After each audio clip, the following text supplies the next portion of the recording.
Yahweh, again, he doesn't know what's going on. He doesn't know anything. He's just an idiot. Ladies and gentlemen, welcome to Joel Reads Bible. I'm Joel, and that's right, you guessed it. I read Bible so that you don't have to. And we are reading the priestly book of Leviticus. So far, it has been generally, if I was going to do a review, and I know what you're saying, well, how many stars? Just sits right there in the zone.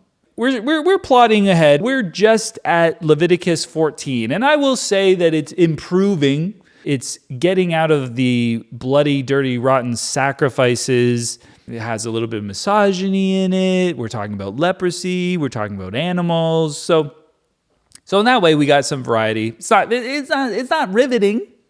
It's not incredibly compelling. And unfortunately, the last chapter and this chapter are going to be relatively long. So let's not belabor this too much. Guys, if you haven't subscribed, please do that. Like this video and comment on it. And then we're going to get started right away. Leviticus chapter 14. Yahweh spoke to Moses, saying, "This shall be the law of the leper in the day of his cleansing. He shall be brought to the priest/doctor, and the priest/doctor shall go out of the camp. The priest/doctor shall examine him.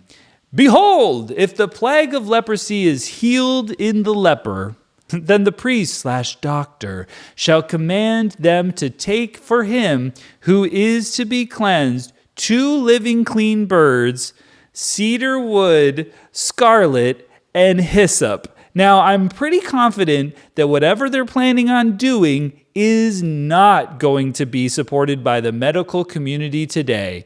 But this is what Yahweh's clever ideas in dealing with a leper. By the way, certain tribes and certain people would have witch doctors. Now, I honestly don't know if this is going to be me speaking from a place of absolute ignorance and being raised with maybe even bigotry. We kind of looked at the idea of a witch doctor as a scary thing. This is a spiritual, weird, crazy character who will come and they'll say, "Oh, my kid is sick," and they'll do a spell, or they'll mix some weird stuff in a vat or something like that. They'll try to heal this, or they'll dance around and do some sort of a ritual, and this was satanic, and this was evil, and this shouldn't be happening. What's very strange about it is that when we have an illness and someone is sick, they're coming to a priest. They're coming to a spiritual person. They're coming to a religious leader, which is the exact same thing. And I've only read the collection of the materials that we need, but we're getting some things together, and I have a feeling they're going to do a wacky ritual to try to heal someone. These are like one for one, aren't they? Why is one evil and one isn't evil? It's the same thing. You're doing this to Yahweh, and the other people are doing it to, we don't know what the God is or whatever.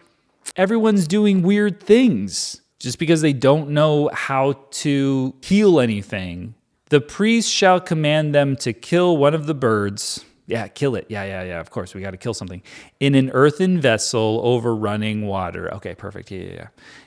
Kill the bird with running water. Yeah. Definitely kill an animal. As for the living bird, he shall take it, the cedar wood, the scarlet, and the hyssop, and shall dip them and the living bird in the blood of the bird that was killed over running water. Yeah, makes sense. Yeah, take a living bird and some cedar wood and scarlet and hyssop. This is good medicine. Dip it in the blood of a bird. Okay, this is perfectly. Yeah. I wonder if this is what this is gonna do. He shall sprinkle on him who is to be cleansed from the leprosy 7 times, and shall pronounce him clean, and shall let the living bird go into the open field. You're going to be clean. I got to do this 4 more times, and we'll get you all clean. Don't open your mouth. No, it's still just the blood of a bird. Keep your mouth shut. I would close your eyes too. It doesn't seem very hygienic at all. I don't know if I did it 7 times, but this is insane. Now, I don't know like if he's already been healed and then they're like, just to make sure you're really fine, let's do something stupid. Let's do something completely pointless and meaningless and stupid. Last chapter, we had some like really smart isolation planning, and Christians will go, this was ahead of their time. They knew that if they stayed away and they were isolated, this would stop the disease. That's smart. Yeah, but they also like poured blood into a vessel with water and dipped a live bird in it. And this is God saying you should do this. No one's ahead of their time. They're well within their bizarre time.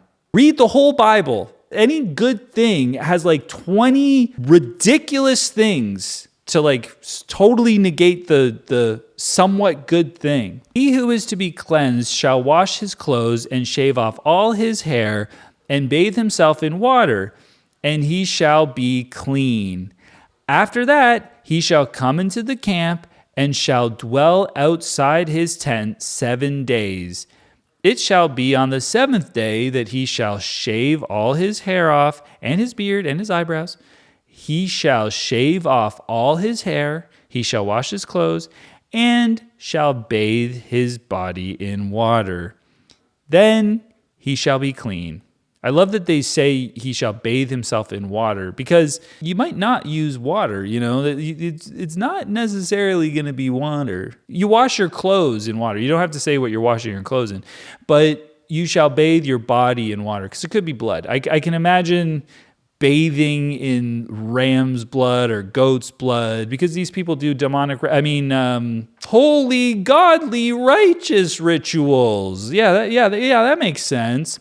On the 8th day, he shall take 2 male lambs without defect, 1 ewe lamb, and a year old without defect, 3/10 of an ephah of fine flour for a meal offering mixed with oil, and 1 log of oil. All right, oil comes in logs now.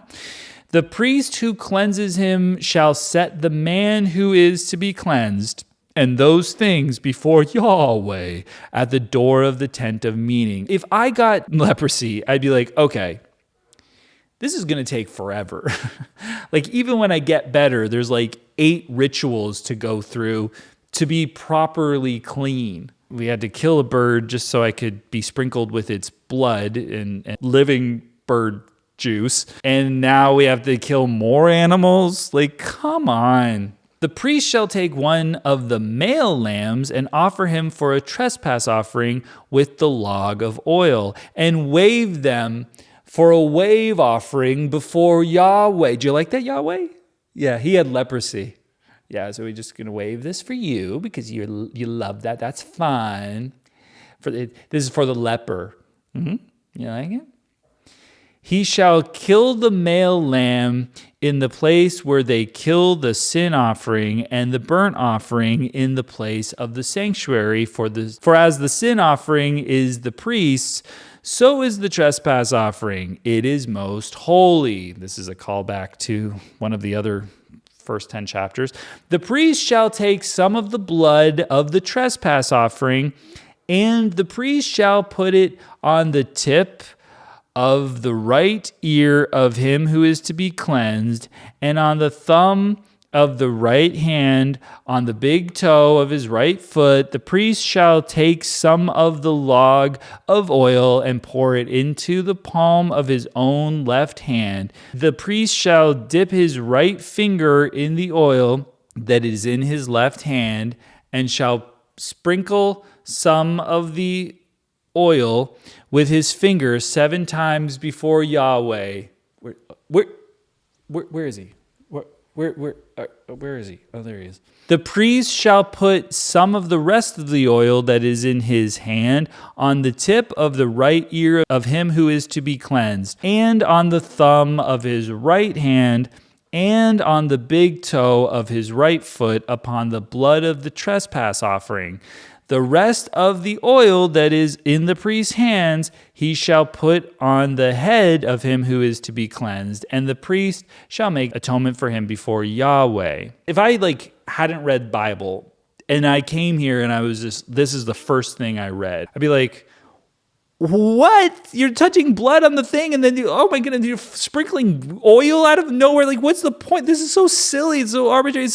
But I've read so much of this crap that this is so boring now. Like, this is how Bible makes you numb. And I'm like, yeah, touching an earlobe with blood, whatever. Touching a big toe with blood, yeah, typical, normal stuff. Yeah, putting oil on someone's head, what's the big deal? Of course, that's what you do. I feel like I'm becoming tainted in some way. Like I shouldn't be this numb to this kind of ridiculousness. It's like watching too many horror movies or something. You're like, I'm not scared anymore. Jump scares don't get me. I love gore. Doesn't faze me at all. Like what's happening to me? I feel like when I'm done the book, I'm gonna have deep set eyes with dark circles, and I'm gonna be hunched over. The priest shall offer the sin offering and make atonement for him who is to be cleansed because of his uncleanliness.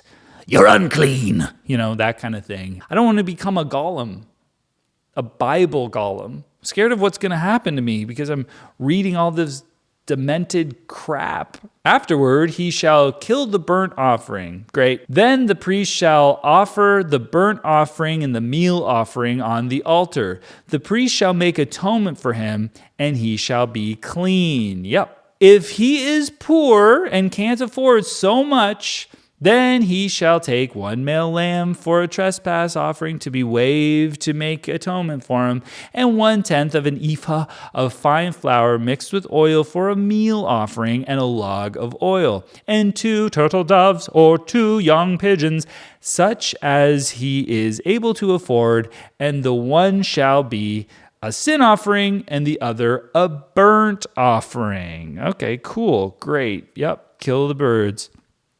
I wonder if we should do a parody of the song from Mary Poppins.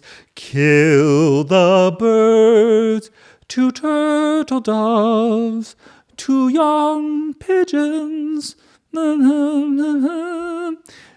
Kill the birds, that's what he says. Yahweh, Yahweh. On the 8th day he shall bring them for his cleansing to the priest, to the door of the tent of meeting before Yahweh. The priest shall take the lamb of the trespass offering and the log of oil, and the priest shall wave them for a wave offering before Yahweh. You like logs of oil? It's so dumb. He shall kill the lamb, of course you will, of the trespass offering. The priest shall take some of the blood of the trespass offering and put it on the tip of the right ear of him who is to be cleansed, and on the thumb of his right hand, and on the big toe of his right foot. The priest shall pour some of the oil into the palm of his own left hand, and the priest shall sprinkle with his right finger some of the oil that is in his left hand 7 times before Yahweh. Then the priest shall put some of the oil that is in his right hand on the tip of the right ear of him who is to be cleansed, and on the thumb of his right hand, and on the big toe of his right foot, and on the place of the blood of the trespass offering. The rest of the oil that is in the priest's hand he shall put on the head of him who is to be cleansed, to make atonement for him before Yahweh. He shall offer one of the turtle doves or of the young pigeons, whichever he is able to afford, of the kind he is able to afford, the one for a sin offering, and the other for a burnt offering, with the meal offering. The priest shall make atonement for him who is to be cleansed before Yahweh. Reading through this type of thing sometimes makes me wonder why I'm doing this. It just makes you question your life choices. You're just like, why? This is so dumb. Why am I bothering with it? I think it's because people don't know what's in there. More people have to be reading this because it's just so dumb. It's so dense in its stupidity. It's so densely dense. This is the law for him in whom the plague of leprosy, who is not able to afford the sacrifice for his cleansing. All right, let's see how fast we can get through this. Yahweh spoke to Moses and Aaron, saying, when you have come into the land of Canaan, which I give you for a possession, and I put a spreading mildew in a house in the land of your possession, then he who owns the house shall come and tell the priest, saying, there seems to me to be some sort of plague in the house. The priest shall command that they empty the house before the priest goes in to examine the plague, that all that is in the house not be made unclean. Afterward, the priest shall go in and inspect the house. He shall examine the plague, and behold, if the plague is in the walls of the house with hollow streaks, greenish or reddish, and it appears to be deeper than the wall, then the priest shall go out of the house to the door of the house and shut up the house 7 days. The priest shall come again in the 7th day and look. If the plague has spread in the walls of the house, then the priest shall command that they take out the stones in which is the plague and cast them into an unclean place outside the city. What is going on here? Like, is this mold? I guess this is mildew. Like, this is actually like a mildewy, moldy type of thing, which is probably bad for your respiratory system. Is that what's going on here? Like, there's just too much moisture in the walls or something like that. They don't understand that, and this is some sort of a magical plague thing that Yahweh has sent into the house. I assume that this is after they've taken over Canaan and the Hebrew guy has moved into the house, and then he's like, oh, I guess Yahweh had cursed this with some sort of like mildewy curse, which is spreading in the walls. I don't know if it's magic and doesn't make any sense, or if there's like a practical concern here. The guy to go and show up and do this is the priest again, and he really does have to be an expert in all matters, be they medical, or in this case, these priests basically have to become home inspectors. They're like, okay, we got to condemn this place. He shall cause the inside of the house to be scraped all over. They shall pour out the mortar that they scraped off outside of the city into an unclean place. They shall take other stones and put them in the place of those stones, and he shall take other mortar and shall plaster the house. I mean, that makes sense. Not the job for the priest. This is just home inspector type stuff. You know, oh, you got some mold in your walls. Cut out that drywall, throw it into the dump, and put some new drywall up, and, you know, get a dehumidifier or whatever, and you'll be fine. For some reason, we're sending a priest to do this. If the plague comes again, it's not a plague. And Yahweh is sending it, by the way. You go, oh no, Yahweh sent a plague of mold around my shower, in my basement bathroom. Oh no, Yahweh, wait, I should call a priest. Call a priest just to make sure that this is the plague of Yahweh, the moldy, mildewy plague of Yahweh. It's so dumb. If the plague comes again and breaks out in the house after he has taken out the stones, and after he has scraped the house, and after it was plastered, then the priest shall come in and look, and behold, if the plague has appeared in the house, it is a destructive mildew in the house. It is unclean. He shall break down the house, its stones and its timbers, and all the house's mortar. He shall carry them out of the city into an unclean place. Moreover, he who goes into the house while it is shut up, shall be unclean until the evening. He who lies down in the house shall wash his clothes, and he who eats in the house shall wash his clothes. So they don't know that there's like just certain chemicals you just spray, wash it down, and it will kill the mold. Like you can kill those spores, Yahweh, again, he doesn't know what's going on. He doesn't know anything. He's just an idiot. He created it. He sent it. I guess we get rid of the house at this point. I will say that I have a feeling that this is not written when people are at the base of Mount Sinai. I have a feeling that this gives away the game, that whoever's writing this is writing it in Canaan. All of this, the whole thing, the whole Pentateuch, just being written, and they're saying, whenever you finally get to that place and you go in one of those houses, like you're in right now, because we all live here.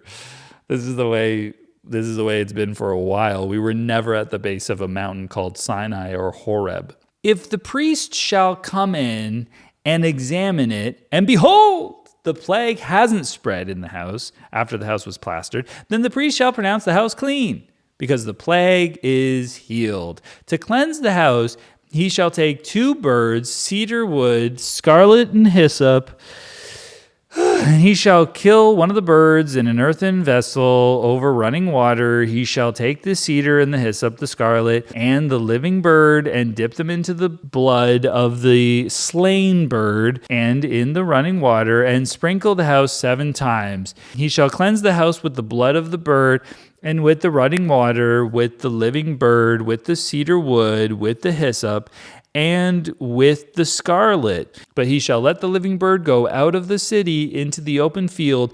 So shall he make atonement for the house,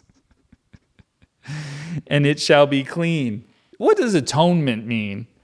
I thought that, like, if you did something wrong, you needed to be atoned, like that sin needed to be atoned. But now the house, an inanimate object that is not a person or anything, definitely has no agency, needs atonement. And it needs atonement for something that Yahweh has bestowed on it. What does that mean for human beings? So when a Christian says they have a choice to do something wrong and they need atonement for it because it was a choice that they made, and the agency seems to be an important piece of that, it's not. So when I say that you don't have any free will and that God has made you to do the things that you're going to do, which are sin to him or whatever, and then he still wants some sort of atonement, or he wants to sacrifice his son to himself for that, and it seems bonkers and unreasonable. Well, we see that played out here, except it's not a person, it's a house that God has decided to make unclean, just like he's decided to make you unclean, and then has required an atonement for it. There are some moments where the Bible sort of tells on itself or gives you the doctrine in other sort of places that make it abundantly clear. You don't have agency. You're something that God created to be a mildewy house. This is the law for any plague of leprosy, for an itch, and for the destructive mildew of a garment, and for a house, and for the swelling, and for a scab, and for a bright spot, to teach when it is unclean and when it is clean. This is the law of leprosy. I have a feeling Christians are going to be anti-smudging. I just feel like Christians will be, smudging, that's something evil or wrong, and I don't think that's a good thing. And lo and behold, we're sprinkling blood and cleansing things with cedar wood and hyssop. Is it so different? It's all the same sort of hocus pocus.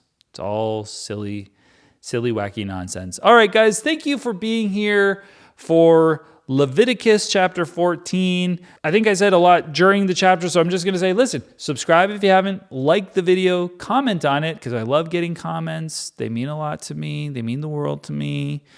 And we will see you next time for chapter 15, because that's how things work. The numbers go chronologically. So 1, 2, 3, 4, 5. I don't need to tell you all of them, but if we're on 14, we're going to go 15, and 16, 17.